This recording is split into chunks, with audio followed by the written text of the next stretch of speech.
जय माता की मित्रों, बात करते हैं अश्लेषा नक्षत्र में गुरुदेव कैसे फल प्राप्त करवा सकते। प्रथम चरण अश्लेषा नक्षत्र में अगर गुरुदेव हो तो जातक के पास धन की कोई कमी नहीं रहती।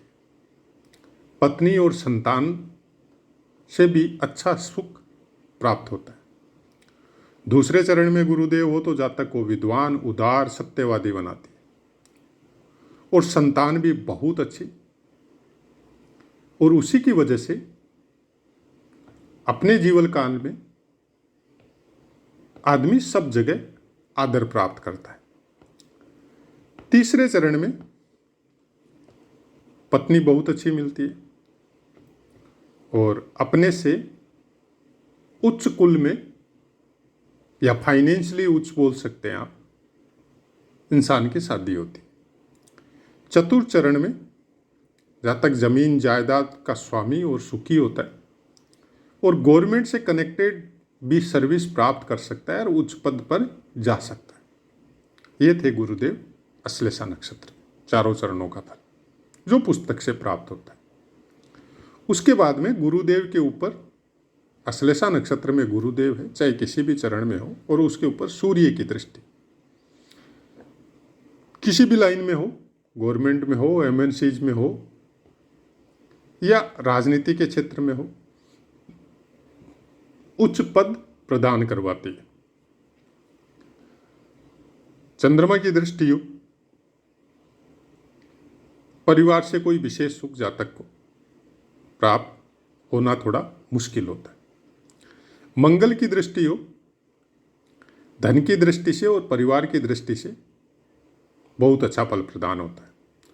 बुध की दृष्टि हो, राजनीति के क्षेत्र में अत्यंत सफल और उच्च पद प्राप्त करता है और विरासत में भी अच्छी संपत्ति प्राप्त होती है। शुक्र की दृष्टि हो,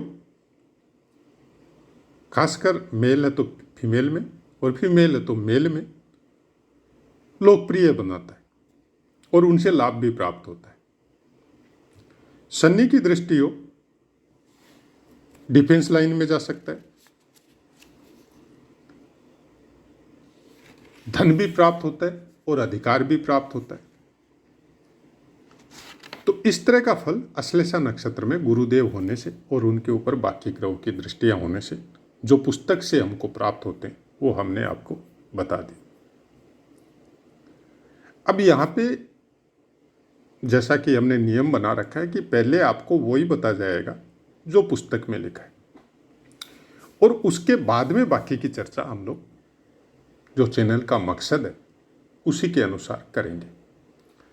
प्रायकर सब वीडियो में बोलते हैं किसी एक नक्षत्र से या किसी एक नक्षत्र में कोई ग्रह बैठने से, उसके ऊपर किसी ग्रह की दृष्टि होने से आप किसी कुंडली का भविष्य निर्धारित नहीं कर सकते।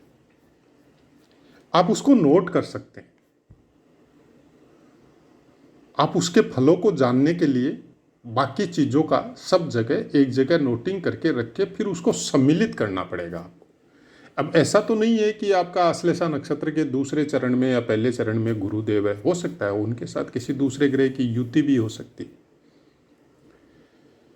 दृष्टियों की जहां तक बात है, एक की नहीं होके चार चार ग्रहों की दृष्टि एक साथ हो सकती है। तो इन सबको समझना बगैर दिमाग के डेवलपमेंट के बहुत मुश्किल है। इसलिए बोला जाता है कि ज्योतिष ईश्वर को प्राप्त करने के लिए एक ज्योति है, एक रास्ता है कि ज्योतिष के द्वारा इंसान ईश्वर तक पहुंच सकता है। इसकी जो कैलकुलेशन है, इसका जो गणित है, वो अनंत ब्रह्मांड के ग्रहों को, पिंडों को और उस लोक तक जाने के लिए जो क्या उद्योग करना चाहिए वो सब कुछ प्राप्त कर सकता है जब आदमी निरंतर इसके ध्यान में, इसके जाप में, इसके ग्रह नक्षत्र का अध्ययन में जो आदमी लगा रहता है, उसकी वो चीजें शरीर में जागृत हो जाती है जिन चीजों का हम लोगों को पता भी नहीं होता है। शरीर में या दिमाग में जितनी नसें नाड़ियाँ है वो सब सक्रिय है, ये साइंस भी नहीं मानता है। आज का विज्ञान भी ये बोलता है कि आपके शरीर, आपके दिमाग का आप 2-3% ही इस्तेमाल करते हैं। बाकी तो आज तक साइंस भी नहीं खोज सका कि बाकी हिस्से का यूज क्या है। वो किसी का जागृत ही नहीं होता है। सुप्त अवस्था में प्राप्त होता है इंसान को, और सुप्त अवस्था में ही वो कोलैप्स भी होता है। जब वापस जाता है धरती को छोड़ के, तब भी वो वैसा ही रहता है। तो जो कृति भगवान ने हम लोगों को बनाई है, इंसान का जीवन दिया है, उसमें कोई भी हिस्सा यूजलेस तो नहीं है। यूज तो उसका भी है। अब ये अलग बात है कि हम लोग उसको जागृत नहीं कर सके या एक्टिव नहीं कर सके। जैसे आजकल जो चल रहा है कि आप अपने अष्टम स्थान को एक्टिव कर लो, नवम को एक्टिव कर लो, दसम को एक्टिव कर लो। ऐसे ऐसे वीडियो वगैरह पोस्ट आते हैं कि आप ये चक्र को जागृत कर लो, वो चक्र को जागृत कर लो। और ज्ञान भी वो लोग देते हैं जिनका खुद का कोई चक्र भी जागृत नहीं होता है। तो ये सब चीज़ें सोशल मीडिया के द्वारा बहुत कुछ मिलती है, पहले गुरुओं के द्वारा मिलती थी जो अधिकारी थे उस चीज़ के, और उसका इफेक्ट भी होता था। जब कोई गुरु अपने वचनों के द्वारा शिष्य को कुछ बताता था और शिष्य पूर्ण आस्था के द्वारा उसके ऊपर चलता था, तब वो सब कुछ प्राप्त करता था जो शिष्य की इच्छा होती, और गुरुदेव का आशीर्वाद भी होता साथ में। हम लोग कितना कुछ आस्था रख के, किसी की बात मान के कितना समर्पित रहते हैं, ये हम लोगों के अपने ऊपर निर्भर है। सही गुरु मिलना और सही गुरु को सही शिष्य मिलना बहुत मुश्किल है इस युग में। बिना सोचे विचारे हम लोग किसी की बात का विश्वास नहीं करते हैं आजकल। ठीक है, करना भी नहीं चाहिए, लेकिन कुछ रिश्ते या कुछ जगह ऐसी होती है जहाँ पे बिना सोचे विचारे उस बात को मानना होता है, आदर करना होता है। वो परंपराएं अब धीरे धीरे लुप्त होती जा रही है, और उसी की तकलीफ हम लोग भोग रहे हैं।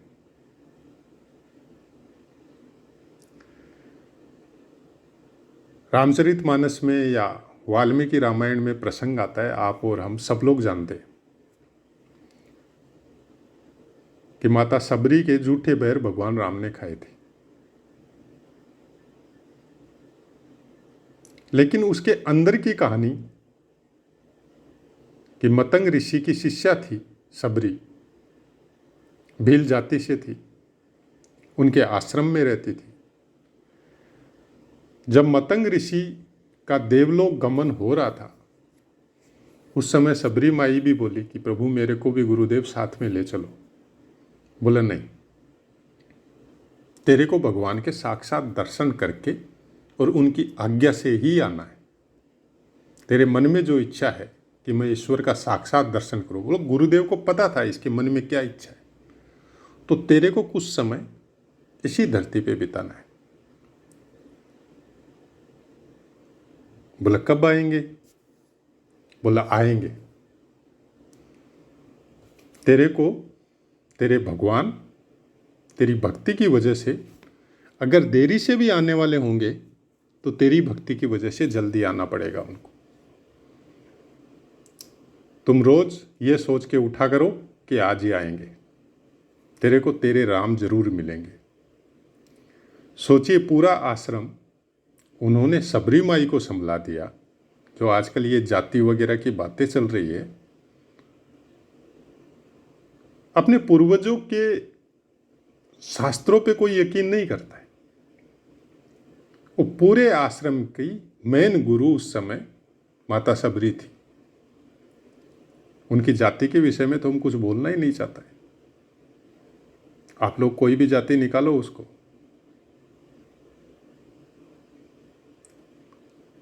और वो हर दिन यही सोच के उठती थी कि आज मेरे प्रभु आएंगे उसके लिए रास्ते को साफ करना, वहाँ पे फूल बिछाना और जंगल से सब फल फ्रूट लेके आना, उनके लिए रखना और हर फल फ्रूट को चख के रखना कि कोई खट्टा या खारा नहीं हो, तीता नहीं हो, सब मीठे होने चाहिए। जो जो मीठे थे वो रखना। कोई मामूली बात है? बोलते हैं कि उस समय जब मतंग ऋषि देवलोक गमन हुआ था, उस समय सबरी की उम्र शायद 15-16 साल की थी और जब भगवान राम उनको मिले थे तो वो बूढ़ी हो चुकी थी। आप सोचिए कितना साल तक उसने धैर्य के साथ गुरु आज्ञा का पालन किया। हम लोग तो 2 घंटे भी नहीं करते। कहीं पे जाना है कोई अच्छे काम के लिए, रास्ते में गुरुदेव मिल गए, गुरुदेव ने बोला आज मत जाना। नहीं गुरुजी जाना ही पड़ेगा, नहीं जाने से तो मेरा करोड़ों का कारोबार ही गड़बड़ हो जाएगा। आज पार्टी आने वाली है, उसके साथ मीटिंग है। ये लो साहब, ये है गुरु आज्ञा का कमाल। और उसके बाद में हम लोग तकलीफ आते हैं तो ज्योतिषी के पास भागते हैं। तो हम लोग तो आधा घंटा भी पालन नहीं करते। माता पिता ने बोल दिया आज घर के बाहर नहीं जाना है, तो उसका अपोजिट करना है। हैबिट हो गई सोशल मीडिया की वजह से हम लोगों की। और उसके बाद में ज्योतिषी कोई चमत्कार कर दे, मेरे ग्रह को ठीक कर दे उपाय के द्वारा। आजकल ज्योतिषियों का भी बड़ा लफड़ा है। मेष राशि है तो ये काम कीजिए, आपकी वृष राशि है तो ये कर लीजिए। फूलों में भी बड़ा अड़ंगा लगा रखा है। मेष राशि वाले लाल फूल चढ़ाइए, वृष राशि वाले सफ़ेद फूल चढ़ाइए। जैसे ग्रह नक्षत्र फूलों की वजह से खुश होते हो। तो जितना हो सके अपनी दिनचर्या में बिना मतलब की अवधारणा नहीं बना के, जो घर के नियम है, अगर हमको पता नहीं है, सपोज हमारी शादी होने के बाद में हम दूर रह रहे हैं घर से, कुछ नियम घर के और के हम लोगों को पता नहीं है, तो आप फ़ोन करके पूछ लीजिए ना। कोई शादी, कोई काम आ रहा है, कोई पूजा करनी है, कोई दिवाली आ रही है, कोई होली आ रही है, किस तरह के नियमों से बंधा हुआ हम लोगों का परिवार है, उनसे पूछ लीजिए। हम लोगों के घरों में जो नीति नियम है उसके अनुसार कीजिए। फालतू के जो लफड़ा है, इस समय में कीजिए, उस समय में कीजिए, कोई ज़रूरत नहीं है। हाँ, कुछ संपन्न है, भगवान ने कुछ दे दिया, तो कोई भी पूजा पाठ है या लक्ष्मी पूजन है या कोई भी और है, तो कोशिश कीजिए स्थिर लगन में करने की। उसमें भी ज़्यादातर सिंह और वृष लगन में करने की, वो ज़्यादा उचित है। नहीं तो सबसे अच्छा संध्या काल का मुहूर्त रहता है, उसमें कीजिए। जो प्रायकर सब घरों में वैसे ही होता है। नियमों को इतना ज़्यादा सोशल मीडिया से, मतलब आदमी का दिमाग इतना ज़्यादा परेशान हो चुका है कि हम लोग उसका भी मानते हैं, इसका भी मानते हैं, और बाद में पता चलता है सब गड़बड़ हो गया। हमारा तो यही कहना है आप सबसे कि जो भी घर में, जो परिवार में जो जैसा नियम है उसके अनुसार कार्य कीजिए। माता पिता से पता कीजिए, आपको पता नहीं है तो अपने घर के जो बुजुर्ग हैं उनसे पता कीजिए, उसके अनुसार अपना कार्य कीजिए। फालतू के लफड़े में पड़ के अपने दिमाग को डिस्टर्ब मत कीजिए। कोई भी ग्रह, कोई भी नक्षत्र, उनके अपने नियम हैं, उसी अनुसार वो चलते हैं। और उन्हीं नियमों को देख के हम लोगों के बुजुर्गों ने हम लोगों के संस्कारों में जीवन जीने के लिए कुछ नियम बना दिए थे कि आप अगर उन नियमों के अनुसार चलेंगे तो आपके ऊपर ग्रह पीड़ा का प्रकोप इतना नहीं होगा। अब प्रकोप का ज़्यादा उत्पात अभी इसलिए हो गया कि हम लोग सब कुछ उस नियमों को भूल चुके। न सुबह उठने का कोई टाइम है, न रात में सोने का कोई टाइम है, न खाने पीने का कोई टाइम है, न आमोद प्रमोद का कोई टाइम है। जो जैसा मन में आया वैसा कर रहे हैं। और जो फल जो मिल रहा है वो देख भी रहे हैं। या तो मानिए मत, मानते हैं तो थोड़ा खुद पे कंट्रोल रखिए, इसी आशा के साथ कि आप अपने आप को सुधारेंगे।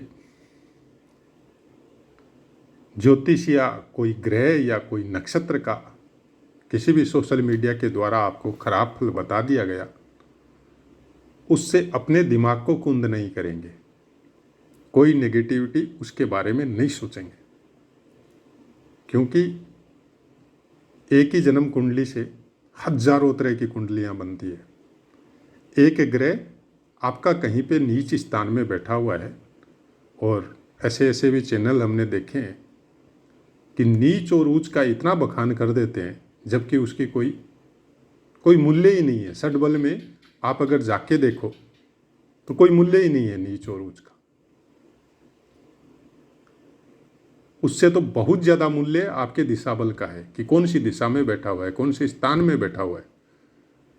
अब वो नीच का है, उसका कोई मूल्य नहीं है। लेकिन नहीं, हम लोग देख रहे हैं खाली वो नीच और ऊंच का इतना लफड़ा चल रहा है कि सूर्य तुला राशि में नीच का बैठा है मेरे लगन में। अब हो गया लफड़ा, भागते रहो ज्योतिषी के पास। अरे अच्छा है भाई, आपके लगन में बैठा है, वहां पे उसको दिशा बल मिल रहा है।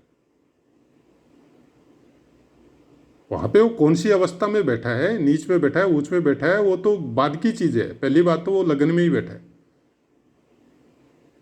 आपके आंखों की रोशनी को ऐसा बढ़ा देगा कि आपका मतलब चश्मा चढ़ने का सवाल ही नहीं है। हाँ, प्रॉब्लम तब आएगी जब बाकी ग्रह कोई ऐसे ही उल्टे पुल्टे बैठे हैं, कोई दृष्टि अच्छी नहीं मिल रही।